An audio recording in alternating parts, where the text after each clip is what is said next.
Welcome to the Super Fantastic Exchange, where we have an inspired conversation with an inspiring leader. And today, I cannot wait to share with you somebody that I just recently met in person. And I knew the moment that I met this person that we had to connect. We had to have her on this show because she, and I'm going to use this word in a loving way, she's extra. And that is so incredible. And I can't wait to introduce you to none other than Amber Rickerson. Y'all give it up for Amber. How are you Hey, y'all. doing? I'm great, Yeah, actually. that is so awesome. I can't thank you enough for being a part of the show here today. Before we get started, I'd love for you to share a little bit more about who you are and what you do. Okay. I am the director of brand strategy for Swift Bunny. We are a multifamily software solution company, and we help multifamily organizations from very small to very large solve employee and resident retention issues.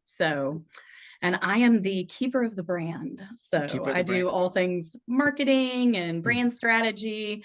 And on occasion, I do don a bunny costume and hop around places. So. That's what I was going to ask, because I love you created this bunny suit, and you shared with me this incredible story of the adventure of what this bunny suit went through to create a video for the most recent Apartmentalize conference. And I just loved all the effort, all of the things that you did into it to make this incredible video. Okay, so in marketing, I believe number one, go big or go home. If you're not going to do it right, why bother? But my husband's best friend is a real bearded Santa who also married us, and he has this bunny costume. And I thought, well, it's very fortuitous that I work for a company named Swift Bunny, and we've always debated whether we wanted a mascot or not. And this year I said, you know what? In the words of Sir Richard Branson, screw it, let's do it. So we did. And I looked at my husband one night. He had been the bunny at our church's Easter egg hunt, and I still had the bunny with me. And I said, you want to go on an adventure? And he said, does it involve me in a bunny costume? And I said, absolutely, it does. And he said, let's go. So we did. And we went to the big steps in front of my son's college, and it's the president's office. And so we're filming Rocky the bunny running up the stairs, very inspired. And the president comes out of this building and looks at us kind of sideways. And I said, we're making a marketing video for my business. And he looks at us and he says, well, carry on. And we did. And then I show the footage to our president of our company, Jim Picotti, and she says, that is unbelievable. There are also outtake reels that are coming soon because it was not always the perfect video you see that happened. She said, well, oh my gosh, what if the bunny could do one-handed push-ups? And I said, there is no planet on which myself or my husband can do that. But I know people. And luckily enough for us, we have a friend named BJ who owns a boxing gym here in our city. And he is in business with a former American Ninja Warrior. And they opened the gym and said, sure, we'll all get in the bunny costume. So the culmination of that video is actually 5 different people doing 5 different sets of things in the bunny costume to achieve one masterpiece of marketing. Oh my God. So guys, go check out Swift Bunny, go find them on LinkedIn and go find that video. It's one of the coolest videos. It's a great video. And now you know a little bit behind the scenes story of how this video was made. So it's just going to make it that much more fun to watch. And I can't wait for the blooper reels to come out, because I that's going to be great.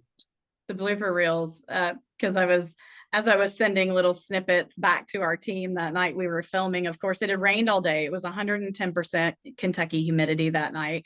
The stairs are marble and wet, and the feet on the bunny are like 13 inches long. So trying to get up the steps without simultaneously face planting was not easy. So I love I'm just it. lucky we didn't break anything. Oh my God. Yes, yes. That is a great blessing. And I just love the extra that you put into everything that you do.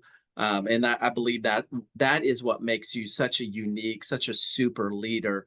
And Amber, I love to connect with those kind of inspiring leaders and peek behind the curtain to find out what inspires an inspiring leader. And so, Amber, I reached out to you and I asked you, what are 3 things that inspire you You came back with 3 great points, and I can't wait to dig into these with you. And let's just jump into the first one. Let's go for it. The first one is circles. And I'm like, all right, Amber, are we going to do a geometry class here? What's going on?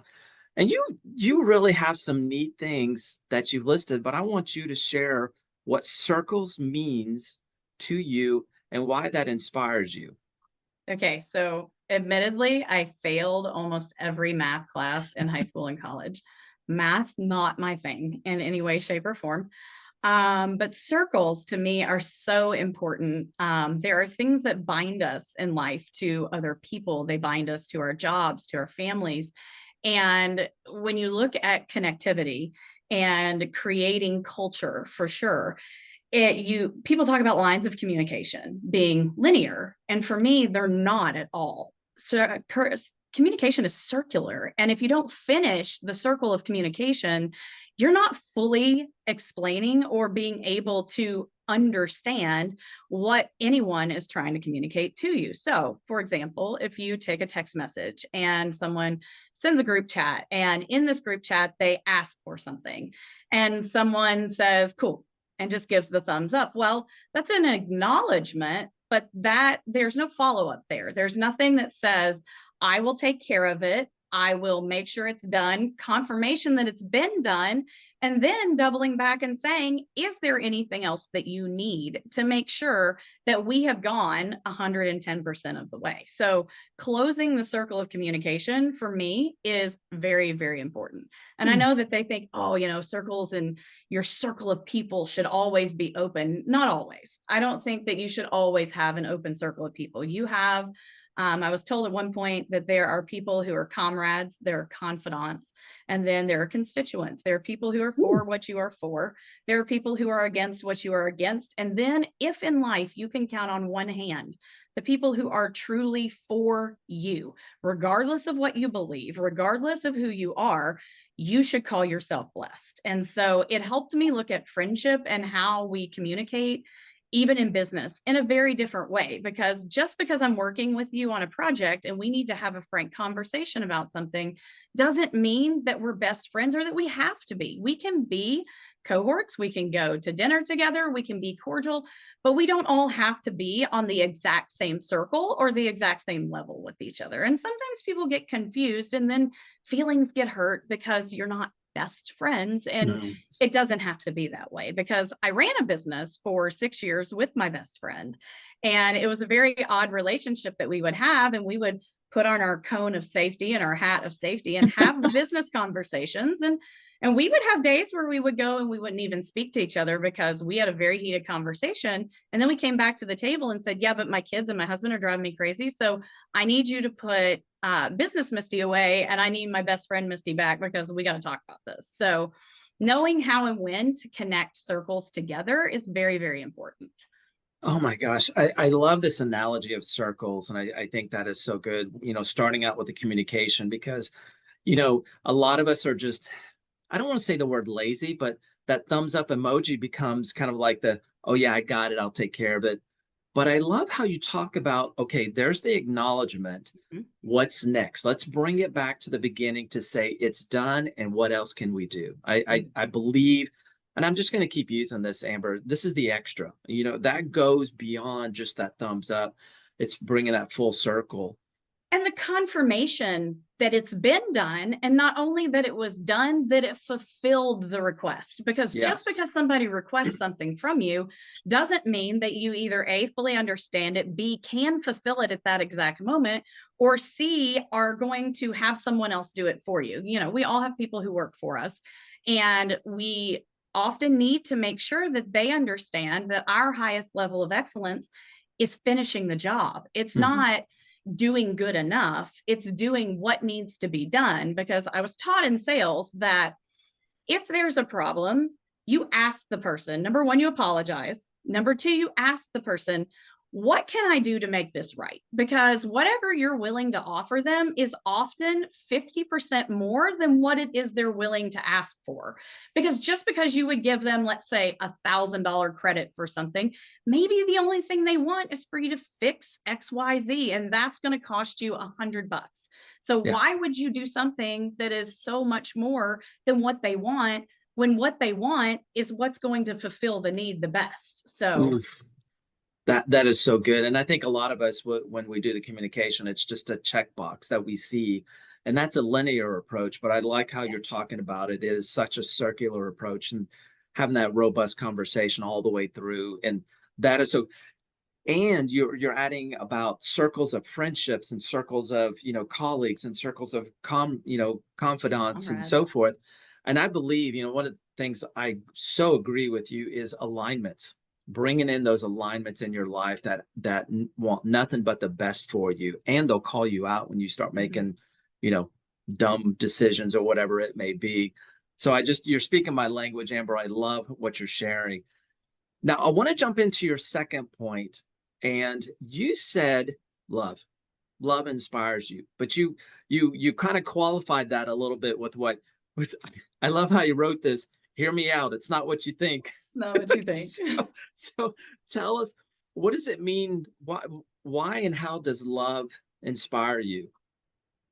Okay, so you think love, Mhm, T Swift, we love you. And you hear the word love thrown around so much, mhm, we'll leave NAA, or we'll leave wherever and say, love you, be safe, whatever. But there's a different kind of love that is empathy, and mhm, that is compassion, that is truly caring about a person as a human, and mhm, as in a business, as the fact that it, particularly in multifamily, that our businesses are home for people. mhm.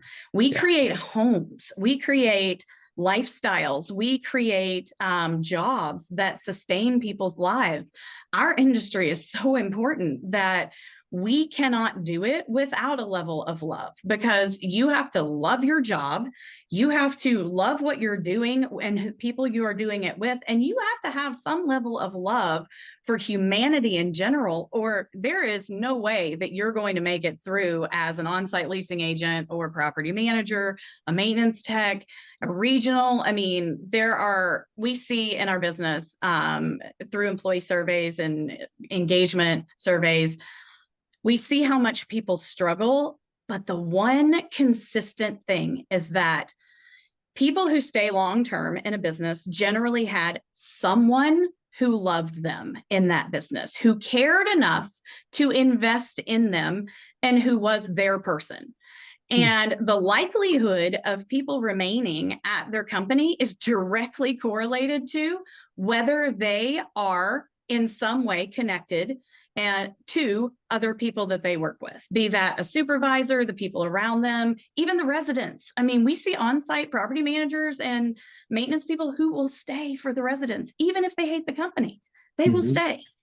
I've heard that. I've heard that where, a team member just, I'm not going anywhere. I've been at this community for years Yep. because of the residents. And Yep. I love how you talk about, and I know there's a, in the English we have love, and that is kind of like the Mm-hmm. all-encompassing word. I believe it's in Greek, they have the word agape. Agape. And that word is such, I believe that's kind of the word you're talking about, where it's an Mm-hmm. engagement, it's an emotional connection to, it's not the romantic love, but it's the emotional connection to caring about something, like deeply engaged and deeply invested in that. And it's not only, it's not only just the people, but it's the work, it's the outcome, it's the investment that you're putting into it. I think that is such a valuable thing to choose to have. You got to choose to say, Yeah. all right, here's where I'm at. And you shared a quote by Amy Leibovitz, which I think this is such a great quote. And I'm going to read it verbatim. The thing that you see in my images, and Annie Leibovitz was a famous photographer. The thing that you see in my images is that I was not afraid to fall in love with these people. Mm-hmm. And what that speaks to me is, and Amber, I want you to kind of speak on this as well, but when you're in that moment, when you're there and you're present with whomever or whatever you're doing, if you fall in love with what it is or who that is, and we're not, again, not saying a romantic love, but you were Mm-mm. saying just an engaged love with who and what, then that, Impassioned, emboldened. yeah, then that enriches the experience and Yeah. creates more than a transaction.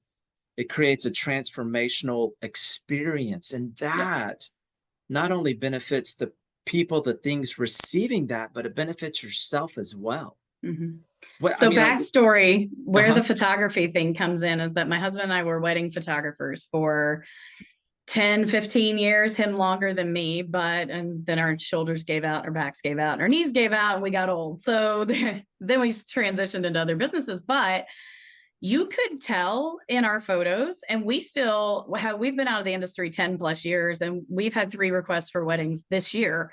And it's because we fell in love with the people, and we still have so many of our former brides and grooms. We know all their kids' names. We know all their families' names. We still see them in the grocery store, and we walk into their houses. Now that my husband's in real estate media, he walks in to photograph or film a house, and there's our wedding photos on their wall.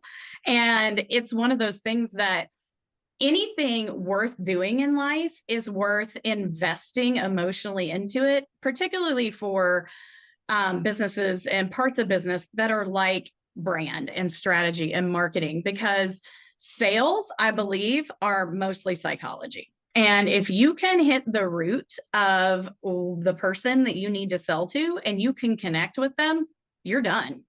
It doesn't matter what you're selling, they will buy it. You just have to get to where, you Yeah. know, where they know that what you're providing is what they need. Yeah. So, I love that. I love that, that just that engagement, that investment of no, and I like how you said, no matter what you're doing, it's worth doing it with love. I mhm. think that's such a valuable thing, even Small if it's, things done with great love. yeah, do all things in excellence. And Mhm. and I think even that even applies to a report. If you're doing a financial report, do it with love. I know that sounds weird, but do Yeah. that because whatever you do, you're stamping your brand on it, and Mhm. people can see your wedding pictures up on somebody's wall. That's your stamp of love that you did that with such agape, that you Yeah. did it so well that they feel that investment in it. So, Well, and people are attracted to that. And mm, you say attraction, but they're drawn to it. yeah, I can hop through the hallway. If I had just walked through the hallway as if I didn't want to be there, head hung low, whatever. But if you've got a bunny and a bunny costume and it's got our logo on it, and we're hopping down the hallway and I'm doing a little shimmy and a little shake and, doing the Rocky, whatever, there's something that exudes from you that people can't help but want to be a part of it. yeah, And that is one thing that I have always been striving for in my life, is to have people want to be a part of my life and to want to reinvest in them. So it's a symbiotic relationship, back to the circles thing. See? I love it. And I so believe joy is contagious. Mhm. And it is when you're a light, people are just drawn to you. So I so love that. Amber, the third point that you shared is perseverance. And this is a strong word, and I think a lot of people can struggle with that. They give up very quickly. But you know, you wrote, how do you do it? And I think that's probably a question that a lot of people will be asking, because they're seeing you and they see this extra, they see this bundle of energy, if you will. But what does it mean about perseverance? How does that inspire you? Well, so in 2 weeks, I have our youngest daughter will turn 18. And when I was 16 weeks pregnant, we found out that she was missing all of the structures in the center of her heart. She had the 4 outer walls, and that was it. And she had no blue and red blood. There was only purple blood. Um, and they gave us an option to terminate. And I will never tell you my opinion either way. I feel like you have to do what you have to do. But for me, I said I couldn't choose. I couldn't choose one way or the other. So we chose to continue the pregnancy, and she was born. When she was born, there were 14 doctors in the hospital with us, and there was a helicopter waiting to take her either to Cincinnati or to Mayo, because we were not sure that she would be born alive. And if she was, that she would live very long. We knew she would need open heart surgery, but she came to us, like we say, some assembly required. It was more than just a heart condition. She actually has something called Vacterals Association or Vacterals Association. It's an acronym. It's VACTERLS.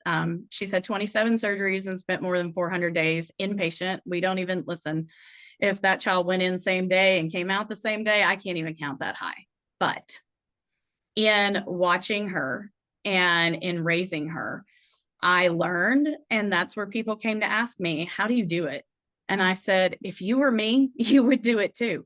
Like, it's not an option. Quitting is Yeah. not an option here.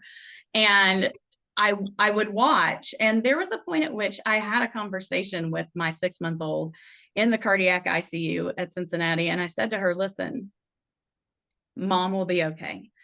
If you can't do this, if it's too hard, if it's not what you want, you can go. I will be fine. I will make it.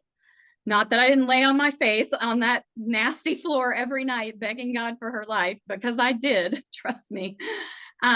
Every bargain that could ever be struck was, and she is still alive and very, very, she's driving. She drives me crazy. I love her to death. I want to kill her most days, but persevering through something where I was raising a business, because I had my own business at the time, brick and mortar studio. I was raising a business. I had 2 small children that were 3 and 4, and her, and figuring out that you can do anything that you must. If I had to pick a car up and flip it off of my child, I could figure out a way. I could scream for help. I could, ask 10 people. We could put a pulley system. We could do whatever we have to do. And I think a lot of times in life, people don't look at it like they have to do these things. They just say, that can be done later. Or, what, is it really that big of an ordeal? Yeah, it is. Because to someone that you're accomplishing that for, that could change their life. It could save their life.